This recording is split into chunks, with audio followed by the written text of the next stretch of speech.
Now at 6, it's been nearly 20 years since a pivotal moment in U.S. history. March 20th, 2003 is considered the beginning of the war in Iraq. Philip Townsend has a look back at the conflict that would follow for almost a decade. At this hour, American and coalition forces are in the early stages of military operations to disarm Iraq, to free its people, and to defend the world from grave danger.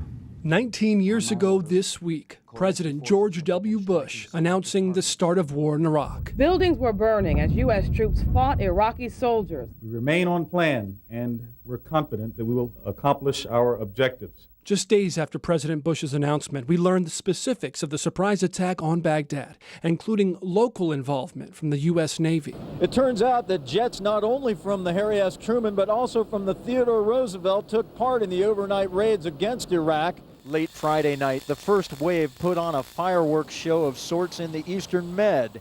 Operation Iraqi Freedom was underway, the goal to end Saddam Hussein's regime and find and eliminate weapons of mass destruction in Iraq, the latter based off of now controversial intelligence.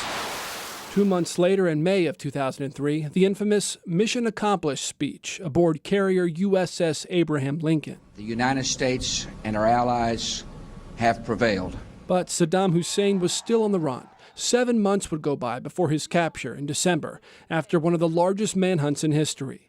And it would not signal the end of the war.